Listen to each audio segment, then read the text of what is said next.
Merci. Salam alaikum, sahaf torkom. Bonsoir tout le monde. Nous allons parler aujourd'hui de la physiopathologie de l'hypertension intracrânienne. C'est un chapitre important de la neurophysiologie qui va toucher plusieurs spécialités, entre autres la neuroréanimation, la neuroanesthésie, la neurologie et la neurochirurgie. Et donc, étant donné que c'est un vaste chapitre, nous allons essayer de le simplifier et d'atteindre des objectifs bien précis. Nos objectifs, ça sera de savoir définir l'hypertension intracrânienne, d'acquérir les connaissances sur ces mécanismes et enfin d'acquérir les bases de prise en charge de cet HIC. Pour cela, donc, nous allons commencer par des définitions et quelques généralités. Il faut savoir que l'encéphale est contenu dans une boîte crânienne inextensible. Cette boîte crânienne inextensible contient en plus de l'encéphale, c'est-à-dire du parenchyme cérébral, qui représente 70 à 4% du volume total intracrânien, soit 1000 à 1200 millilitres. Il contient aussi du LCR, donc le liquide céphalorachidien, qui représente environ 140 à 150 millilitres de volume à un instant T. Cet LCR se renouvelle chaque 8 heures, c'est-à-dire 3 fois par jour, et donc une production totale aux alentours de 400 à 500 millilitres. Le troisième secteur intracrânien, c'est le secteur vasculaire, représenté par le sang artériel et le sang veineux. Bien sûr, ce volume vasculaire est moins important en termes de volume total, c'est-à-dire il représente à peine 5 à 15% du volume intracrânien total, mais il a une importance capitale, comme nous le verrons tout à l'heure, dans les phénomènes d'HIC et de sa régulation. Il faut savoir qu'il n'y a pas de valeur normale de la pression intracrânienne. La pression intracrânienne varie chez un même individu. Elle varie selon plusieurs conditions, entre autres la position du patient. Un patient en position debout aura une pression intracrânienne plus basse qu'un patient en position couchée. Un patient en position couchée aura une pression intracrânienne plus basse qu'un patient avec la tête penchée vers le bas, c'est-à-dire en position de Trendelenburg. C'est pour ça qu'on doit standardiser la position de prise de la pression intracrânienne pour pouvoir évaluer une valeur seuil, une valeur de normalité relative. Cette valeur aussi aux alentours de 7 à 15 mm de mercure, selon plusieurs autres conditions aussi, mais généralement, donc, elle reste toujours inférieure à 15 mm de mercure. Alors, il faut savoir qu'on considère une HIC si la pression intracrânienne dépasse les 20, voire 25 mm de mercure. Vous voyez la difficulté de déterminer une valeur seuil exacte, mais généralement, c'est la plupart des sociétés savantes définissent l'HIC comme étant une pression intracrânienne qui dépasse 20 ou 25 mm de mercure, entre les deux, généralement. Actuellement, plutôt aux alentours de 25 que de 20 mm de mercure. Et on n'a pas mentionné ici, cette pression intracrânienne doit être mesurée pendant au moins 15 minutes, donc elle reste élevée, supérieure à 20-25 mm de mercure, pendant au moins 15 minutes pour pouvoir parler d'HIC. Pourquoi? Parce qu'il y a des modifications de la pression intracrânienne qui peuvent être transitoires, même chez une personne normale. Par exemple, quand on tousse, l'effort de toux ou l'effort d'éternuement, l'effort de défécation aussi, augmente la pression intracrânienne, mais ces efforts-là sont généralement de durée brève et donc on ne peut pas parler d'HIC. Il existe une situation particulière où l'HIC est considérée comme étant chronique, c'est-à-dire qu'elle va durer dans le temps, elle va rester, et dans ce cas-là, la valeur seuil est de 15 mm de mercure. On parlera donc d'HIC chronique si la pression intracrânienne dépasse les 15 mm de mercure chez ces patients-là. D'autres paramètres doivent être compris ou intégrés dans la prise en charge globale de l'HIC. Nous avons le débit sanguin cérébral. c'est-à-dire le volume de sang qui rentre dans la boîte crânienne et donc il va perfuser le cerveau par unité de temps. Ce débit sanguin cérébral, il représente environ 15% du débit cardiaque. C'est énorme. Environ, c'est-à-dire 750 millilitres par minute. Et surtout, considérant le poids du cerveau, 1,3 kg environ, donc 50 à 60 millilitres de sang par minute doivent perfuser 100 grammes de cerveau. Ce débit sanguin cérébral est capital pour les fonctions cérébrales. D'autres définitions encore, nous avons ce qu'on appelle la pression de perfusion cérébrale, qui est le deuxième paramètre qui permet la perfusion du cerveau. Donc la perfusion du cerveau est une perfusion qui dépend de la pression, c'est-à-dire de la quantité de sang, de la force du sang quand il pénètre dans la boîte intracrânienne pour qu'il puisse sortir des vaisseaux, c'est la pression de perfusion. Et en même temps, il dépend du débit sanguin cérébral, c'est-à-dire cette quantité de sang qui va arriver dans le cerveau. Et donc, la pression de perfusion cérébrale est égale à la pression artérielle moyenne ou pression d'entrée dans le cerveau, enfin dans la boîte crânienne, c'est-à-dire que nous avons une boîte crânienne qui est inextensible, nous avons les systèmes carotidiens et vertébro-basilaires qui vont rentrer dans le cerveau, ces artères-là qui vont perfuser l'encéphale, vont venir avec une pression qui est la pression artérielle. Pour simplifier, on parle de pression artérielle moyenne. Et ils vont rentrer dans un cerveau qui contient déjà une pression. Donc, pour qu'ils puissent rentrer dans cette boîte crânienne qui contient une pression, ils doivent être supérieurs. Donc, la pression de perfusion cérébrale est égale à la pression artérielle moyenne moins la pression intracrânienne. Sa valeur doit être supérieure à 60 ou 70 mm de mercure. Quels sont maintenant les mécanismes de cet HIC? Pour comprendre les mécanismes de l'HIC, il suffit de revenir à ses constituants. Donc, la boîte intracrânienne est un volume fixe, c'est-à-dire que c'est une boîte inextensible. Quand on parle de boîte inextensible, c'est-à-dire qu'elle n'augmente pas ou qu'elle ne diminue pas de volume. Et donc, la doctrine de Monro-Kelly, qu'est-ce qu'elle stipule? Elle stipule que, étant donné que le volume intracrânien est fixe, constant, la somme des volumes qui sont contenus dans cette boîte intracrânienne doit rester constante.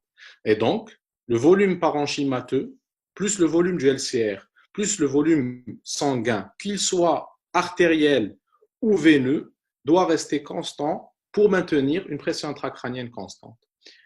Donc, comme nous le voyons sur ce schéma, si nous avons une masse en violet qui va venir s'ajouter aux trois constituants, une tumeur, un hématome, on le verra tout à l'heure, de l'œdème, ce volume en plus va automatiquement, pour maintenir une pression intracrânienne stable, chasser les volumes qui peuvent sortir en fait de la boîte intracrânienne. Ils sont en nombre de deux. Nous avons le liquide céphalorachidien et nous avons le sang, mais essentiellement le sang veineux. C'est ce que nous avons dit tout à l'heure. Donc, le sang est extrêmement important comme volume de régulation, mais nous avons du sang artériel qui, lui, ne peut pas ressortir puisque son objectif, c'est de rentrer dans le cerveau pour le perfuser. Et donc, la boîte intracrânienne va chasser ce sang veineux à travers le drainage veineux vers le système jugulaire et aller être drainé vers l'oreillette droite. Alors que le liquide céphalorachidien, lui, il va sortir de la boîte intracrânienne et il va aller vers la colonne vertébrale, vers le canal rachidien et à ce niveau-là, donc, permettre de maintenir une pression intracrânienne stable.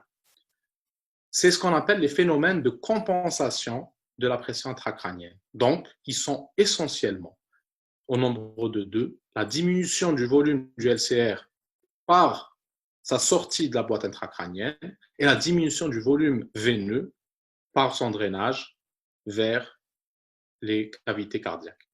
Si maintenant la pression, la masse ou le volume qui vient s'interposer dépasse les capacités de régulation, c'est-à-dire que le LCR est quasiment complètement sorti de la boîte crânienne et que le volume veineux sort à maximum aussi, c'est-à-dire qu'il est complètement drainé, cette masse, si elle augmente encore de volume, va induire une augmentation de la pression et nous aurons une HIC. Ces phénomènes de compensation et de décompensation ont été décrits sur cette courbe-là. Je suis désolé, les annotations n'apparaissent pas sur la diapo, mais globalement, nous appelons cette courbe la courbe de Langfit. C'est donc la courbe qui décrit l'évolution au niveau des ordonnées ici de la pression intracrânienne en fonction au niveau des abscisses du volume intracrânien. Donc nous avons deux situations, deux phases dans cette courbe. La situation 1 ici où une augmentation de volume intracrânien ne va pas induire une grande augmentation de la pression intracrânienne, c'est ce qu'on appelle la phase compensée, comme nous l'avons vu tout à l'heure dans la doctrine de Monro-Kelly. La deuxième phase, c'est toute augmentation du volume intracrânien va induire une augmentation drastique de la pression intracrânienne. Cette courbe de Langfit nous renseigne sur deux choses. Elle nous renseigne qu'à un certain point critique, toute augmentation de volume intracrânien, même minime, va induire une augmentation très importante de la pression intracrânienne. Et comme nous avons vu tout à l'heure, la pression de perfusion cérébrale égale la pression artérielle moyenne moins la pression intracrânienne. Si la pression intracrânienne augmente, la pression de perfusion cérébrale va mathématiquement diminuer. Et donc, nous aurons quoi? Nous aurons une baisse de la perfusion cérébrale et une ischémie cérébrale allant jusqu'à la souffrance et la mort cérébrale. Le deuxième point que nous apporte cette courbe, c'est qu'aussi au niveau de ce critique, toute diminution, même minime, du volume intracérébral, c'est-à-dire si nous enlevons 1, 2, 3 millilitres de cette substance, de ce liquide qui vient s'ajouter au volume total, nous aurons une baisse importante de la pression intracrânienne. C'est-à-dire que aussi sur le plan thérapeutique, cette courbe nous dit qu'il faut arriver à baisser, même s'il le faut, par une petite quantité du volume de cette masse qui a augmenté dans le cerveau, et nous aurons un résultat qui peut être spectaculaire sur la pression intracrânienne. Et donc, tout volume qui soit parenchymateux, on parle de volume parenchymateux, c'est-à-dire tout ce qui n'est ni LCR, ni intravasculaire. Donc, le volume parenchymateux, c'est l'œdème cérébral en premier lieu, c'est les tumeurs, les hématomes, etc., qui peuvent se développer, donc toutes les masses qui peuvent se développer en intracrânien, les abcès par exemple, vont induire bien sûr la HIC. La deuxième possibilité, c'est l'augmentation du volume du liquide céphalorachidien. Et le troisième mécanisme, c'est les modifications vasculaires, c'est-à-dire tout ce qui va augmenter le volume veineux ou artériel dans le sang, dans la boîte intracrânienne, vasodilatation ou obstruction veineuse. Donc, nous allons décrire ces trois grands mécanismes sur la base de ce que nous venons de décrire. Donc, si vous avez compris cette courbe et si vous avez compris la doctrine de Monro-Kelly, donc la courbe de Langfit, je vous rappelle, c'est la courbe de Langfit, alors vous avez globalement assimilé l'hypertension intracrânienne. Alors, juste pour vous donner une idée, donc il faut savoir que ce que nous sommes en train de faire aujourd'hui en termes de physiologie ou de physiopathologie, nous le voyons, où c'est un élément qui fait partie du quotidien de la neuroréanimation. Et donc, nous devons comprendre cette physiopathologie pour pouvoir traiter les malades. Et c'est-à-dire que cette physiopathologie a une implication directe dans la pratique de tous les jours. Alors, il faut savoir que, par exemple, au niveau de cette courbe-là, qui représente la pression intracrânienne en fonction du temps, on voit qu'en fait, la pression intracrânienne, même chez un patient immobile, varie en fonction du temps. Elle n'est pas fixe. Pourquoi est-ce qu'elle n'est pas fixe? Parce que cette pression intracrânienne est le reflet de la pression artérielle aussi, puisque la pression artérielle étant une pression qui va se modifier avec le temps, donc si le sang augmente, C'est-à-dire qu'au niveau cérébral, on aura une augmentation du volume sanguin. Automatiquement, nous aurons un premier pic, qui est donc le pic systolique, qui est lié à l'arrivée du sang dans le cerveau. Donc, quand le sang arrive dans le cerveau, la pression va augmenter. Quand il n'y a plus d'éjection et donc nous descendons vers une pression diastolique, la même chose, la pression va rediminuer. Et donc, la variation selon la courbe artérielle ou selon la courbe de tension artérielle de la pression intracrânienne nous dit que donc, cette pression ne reste pas constante durant le temps. Et vous voyez une deuxième variation, une deuxième variabilité. Donc, en plus de la variabilité pulsatile artérielle ou vasculaire, nous avons une variabilité respiratoire.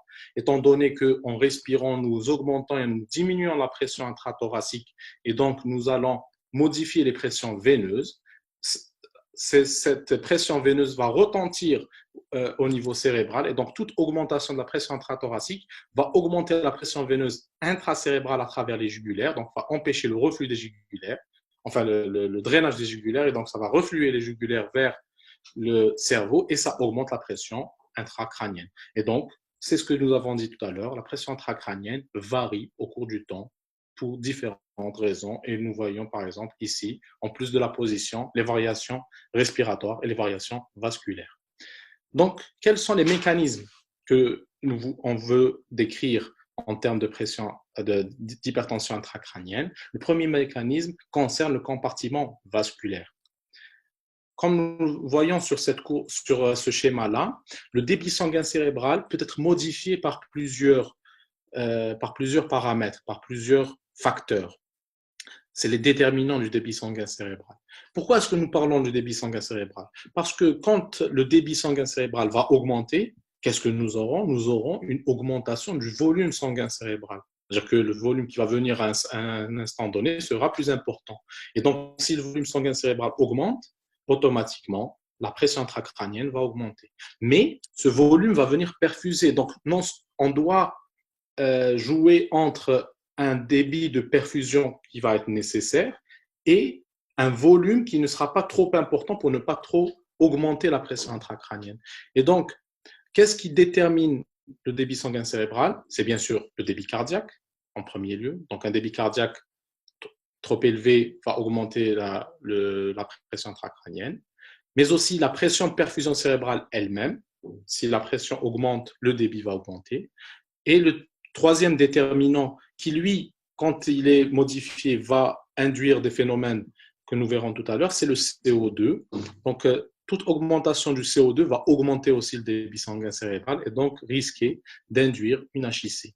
Alors, les deux premiers, que ce soit le débit cardiaque ou la pression de perfusion, s'ils augmentent, ils vont améliorer la perfusion cérébrale. Donc, leur augmentation elle augmente la pression intracrânienne, mais n'a pas d'effet sur la perfusion du cerveau. Par contre, le CO2, lui, s'il augmente, il va augmenter la pression intracrânienne et donc il va aussi altérer cette perfusion. Comment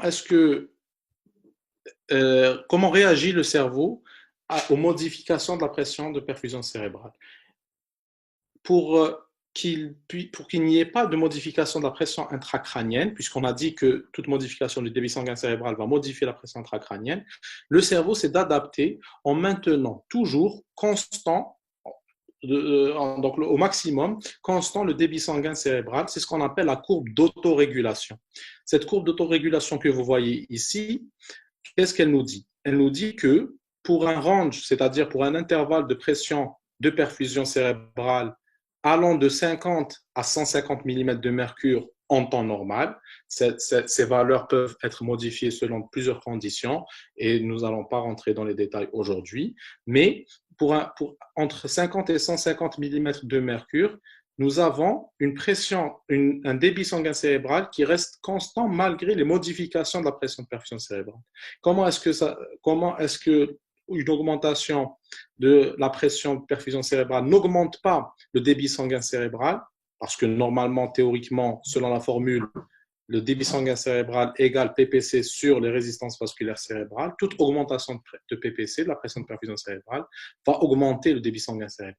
Eh bien, que fait le cerveau? Comment est-ce qu'il réagit? Nous avons des modifications, des sensors au niveau vasculaire qui font que quand la PPC augmente, il y a une vasoconstriction réflexe indépendante du système nerveux sympathique qui va, donc c'est une réaction locale, qui va se faire et cette vasoconstriction va augmenter les résistances vasculaires cérébrales et donc va maintenir constant le débit sanguin cérébral. Donc, nous avons une cascade de vasoconstriction tout au long de cette courbe.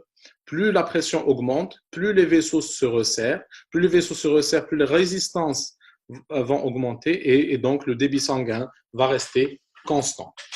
C'est la même chose pour le sens contraire. S'il y a une baisse de la pression de perfusion cérébrale, il y aura une vasodilatation dans ce cas-là, les résistances vasculaires cérébrales vont diminuer et le débit sanguin cérébral va rester constant. Mais ces valeurs de vasodilatation et de vasoconstriction, ils ont des limites. Nous avons une vasodilatation maximale. Au-delà de cette vasodilatation maximale, nous aurons un débit sanguin cérébral qui va baisser si la pression de perfusion cérébrale baisse. Nous appelons ça, bien sûr, l'ischémie cérébrale. Si maintenant là, il y a une pression de perfusion cérébrale qui dépasse la vasoconstriction maximale des vaisseaux cérébraux, nous aurons une augmentation du débit sanguin cérébral et donc du volume sanguin cérébral et un risque d'HIC. Nous appelons ça l'hyperémie cérébrale. Ces phénomènes de variation de vasoconstriction et de vasodilatation vont induire des concepts qu'on appelle donc le concept de Rossner ou le cercle de Rossner que vous voyez ici. Donc, si nous avons une pression de perfusion cérébrale qui va augmenter, il y aura une vasoconstriction et donc une diminution du volume sanguin cérébral et donc une diminution de la pression intracrânienne. C'est le cercle vertueux de Rossner, c'est-à-dire c'est celui-là qui va être utilisé comme principe de traitement de l'HIC. Donc, si nous avons une HIC, pour ce principe-là, une augmentation de la pression de perfusion cérébrale, c'est-à-dire une augmentation de la pression artérielle moyenne, va permettre de baisser la pression intracrânienne. Au contraire, si la pression de perfusion cérébrale baisse, c'est-à-dire que si notre patient qui a un problème au niveau du cerveau, qui a une masse au niveau cérébral, la diminution de la pression de perfusion cérébrale va induire une vasodilatation, une augmentation du volume sanguin cérébral et va induire une augmentation de la pression intracrânienne et le cercle vicieux va se fermer puisque augmentation de la pression intracrânienne veut dire baisse de la pression de perfusion cérébrale. Je vous rappelle la formule PPC égale PAM moins PIC. Vous voyez ici un exemple de l'application de cette formule chez ce monsieur de 20 ans qui a un problème cérébral, un traumatisme cérébral, qui est sédaté et qui est sous noradrénaline pour maintenir sa tension artérielle. Alors, la noradrénaline s'est terminée à un instant donné, c'est-à-dire nous avons eu un changement, donc nous devons changer la seringue de noradrénaline. À ce moment-là, la pression artérielle baisse, comme vous voyez ici, donc en rouge, pression artérielle baisse. La courbe de pression intracrânienne va montrer que la pression intracrânienne va augmenter. Et donc, pression artérielle qui baisse, pression de perfusion cérébrale baisse. La pression de perfusion cérébrale baisse va induire qu'est-ce que nous avons dit, une vasodilatation au niveau des vaisseaux cérébraux.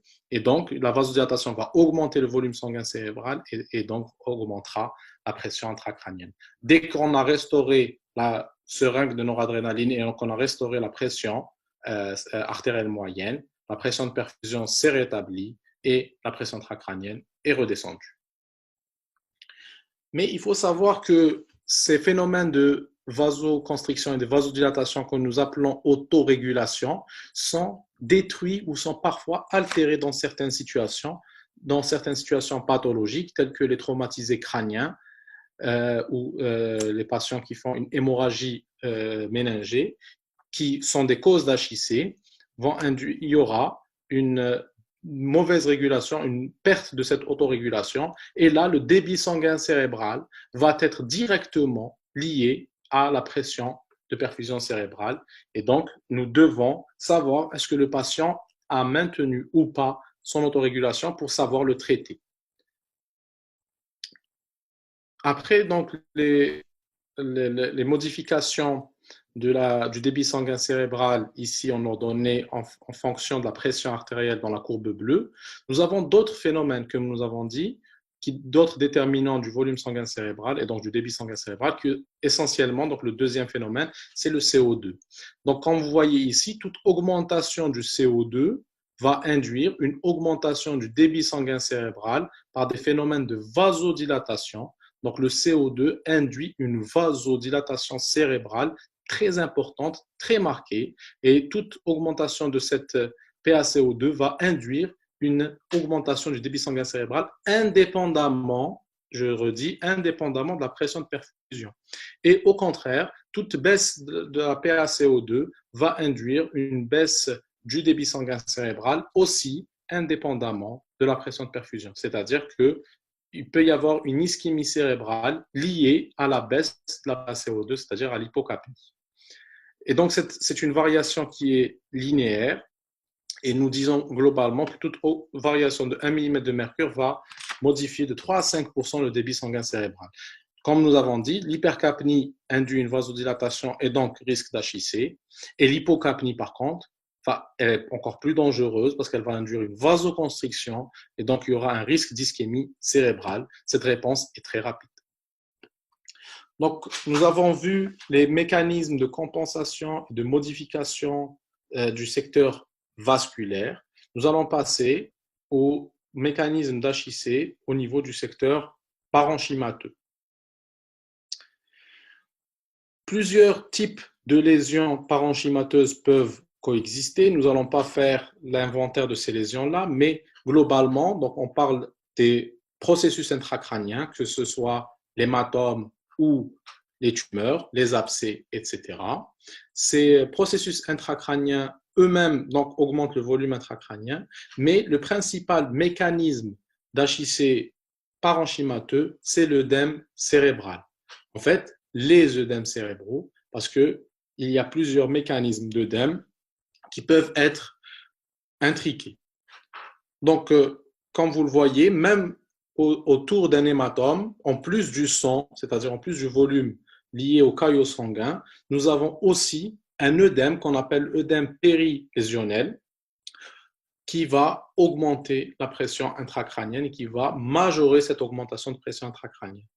Autour d'une tumeur aussi, nous avons ces phénomènes-là. Et donc, l'œdème cérébral est un des principaux mécanismes de l'HIC d'origine parenchymateuse. Nous avons plusieurs mécanismes d'œdème cérébral. Et donc, nous divisons classiquement en œdème cytotoxique ou œdème cellulaire.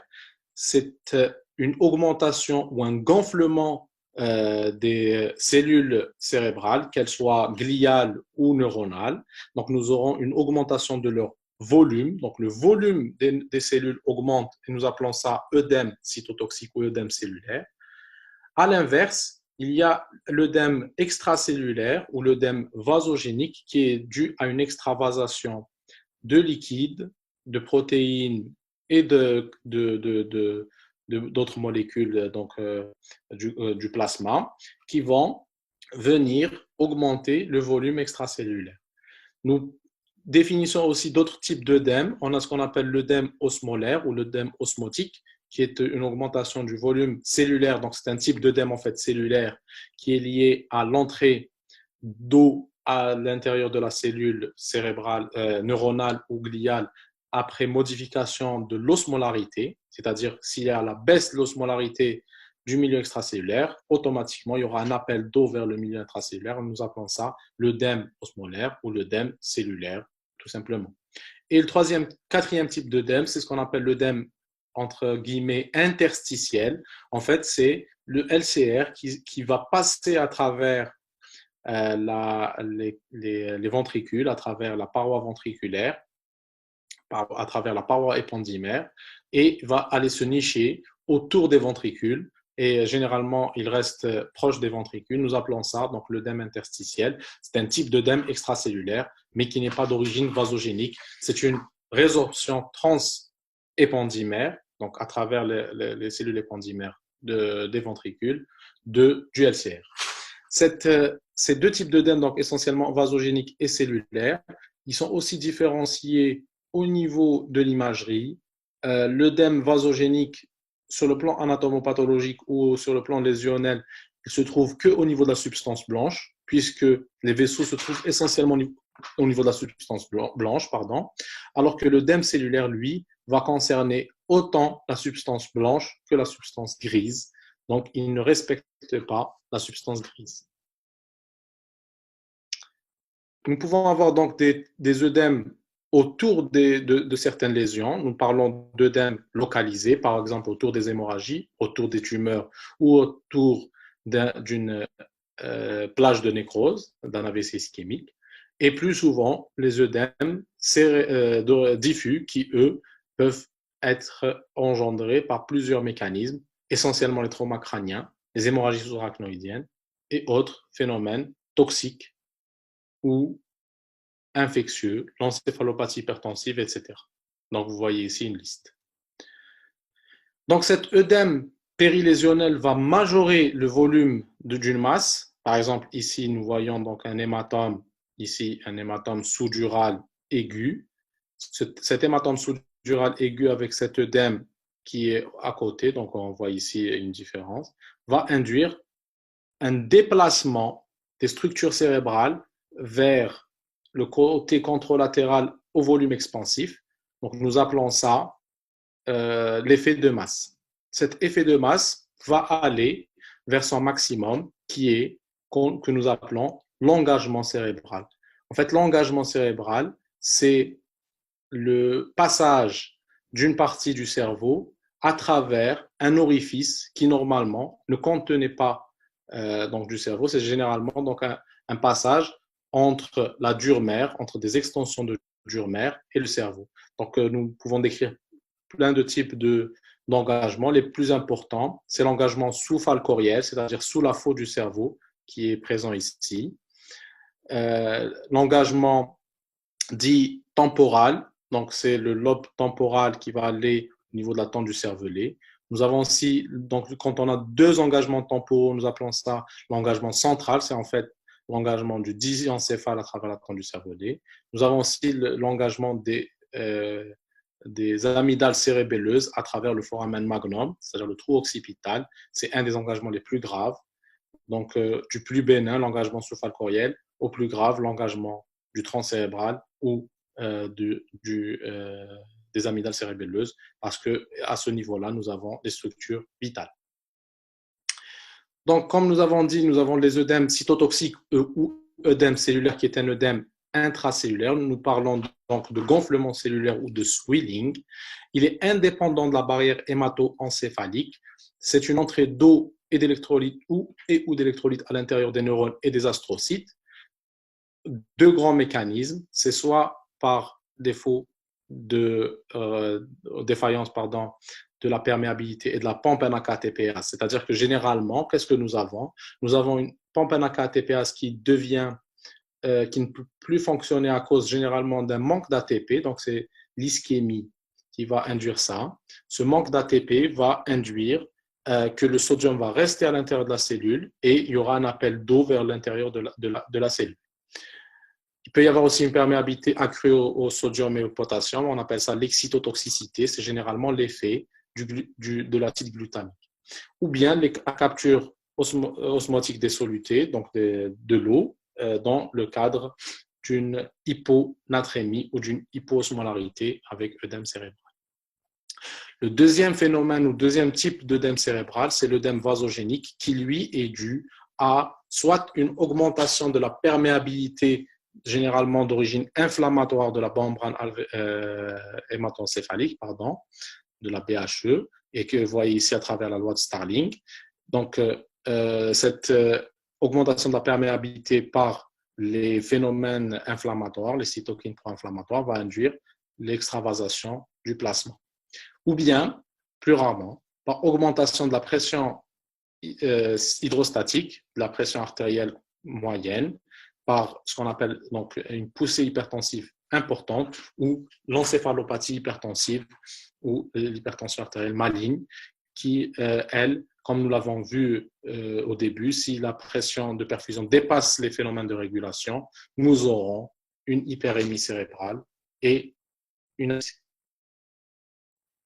Donc, après avoir expliqué que la barrière hématoencéphalique peut être rompue, et donc un œdème vasogénique peut être présent, et nous avons vu que l'œdème vasogénique peut être aggravé en fait par l'augmentation de la pression artérielle et de la pression de perfusion.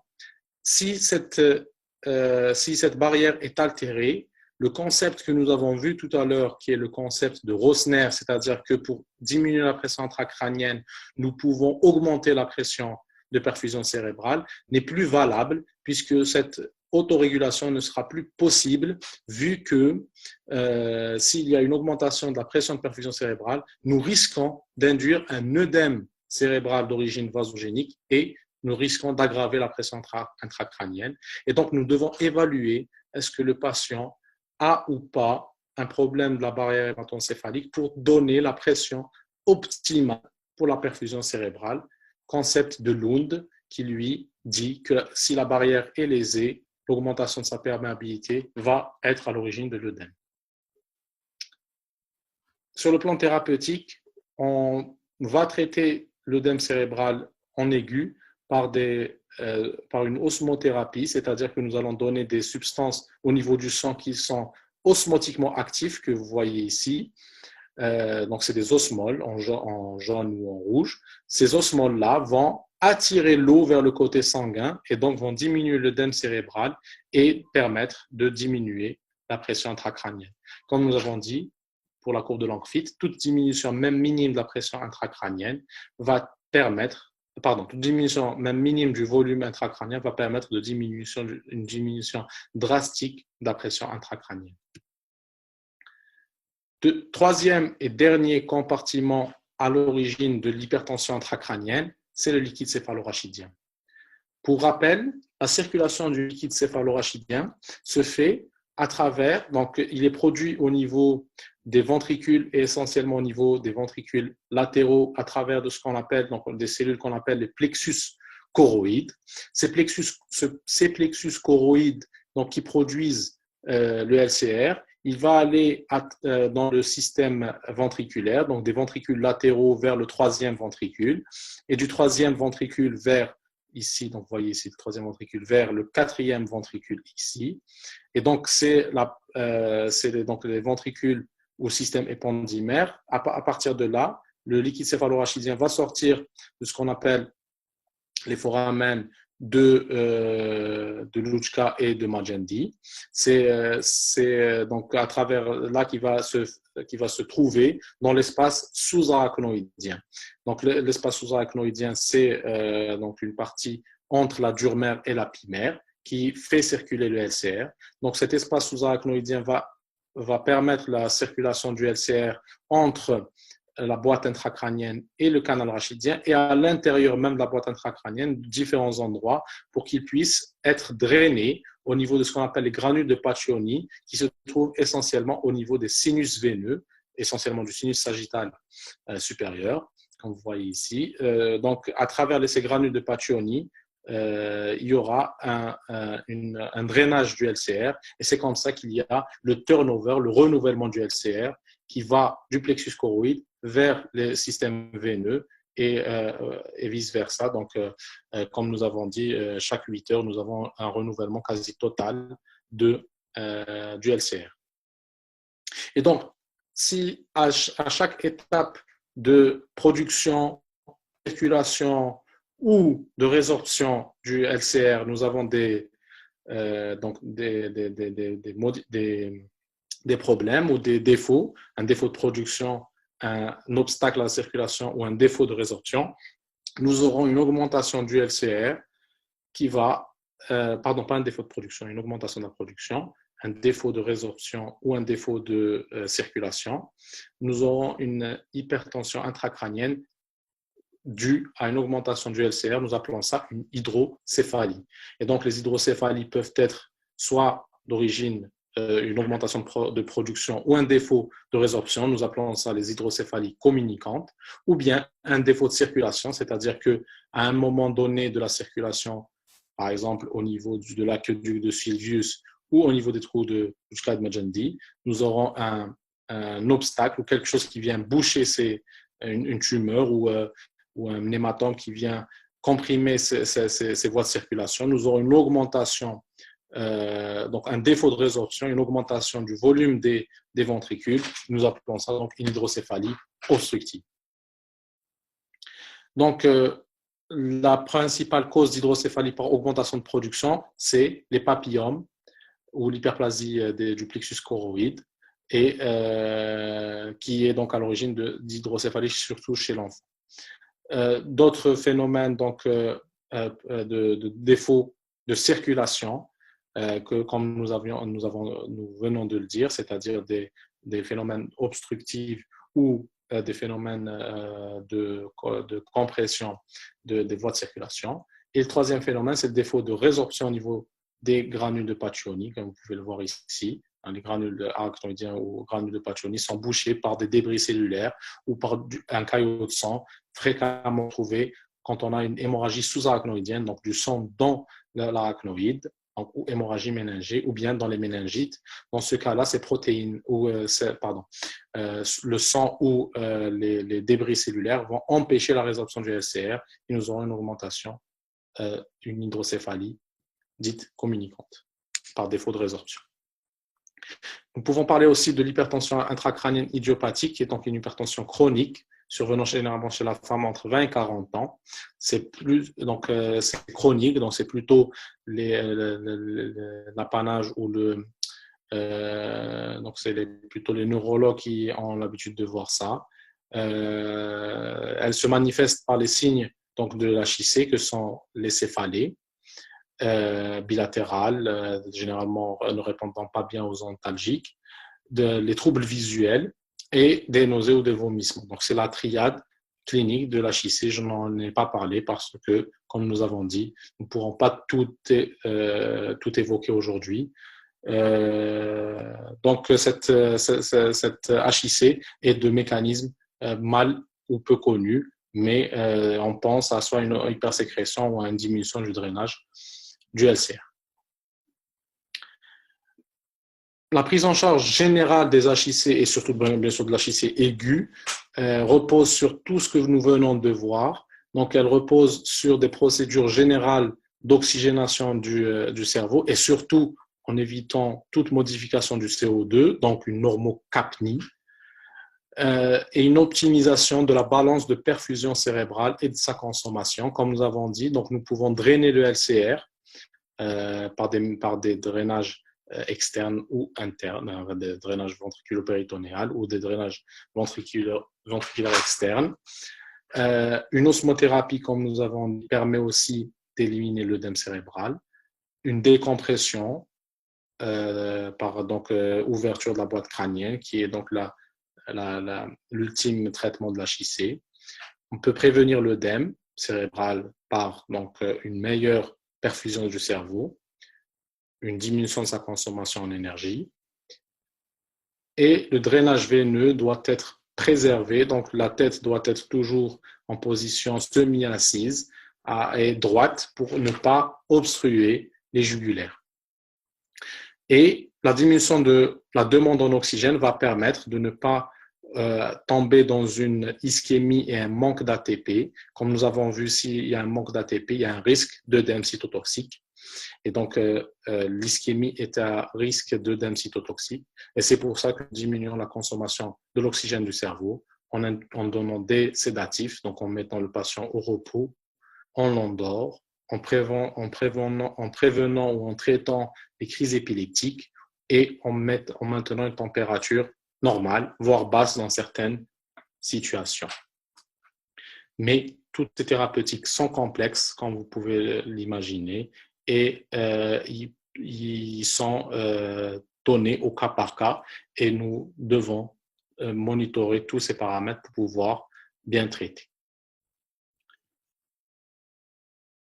Je vous remercie de votre attention.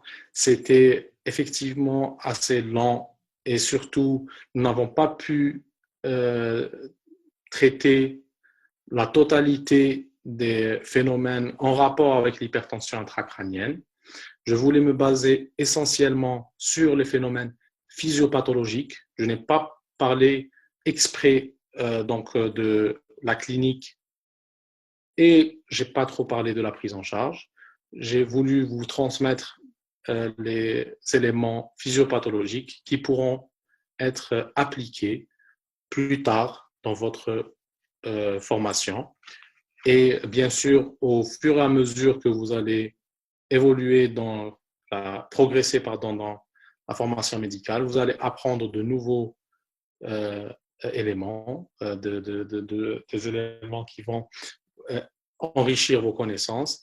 Et j'espère que la présentation d'aujourd'hui se veut un socle, une base sur laquelle vous allez commencer à édifier votre connaissance. Je vous remercie.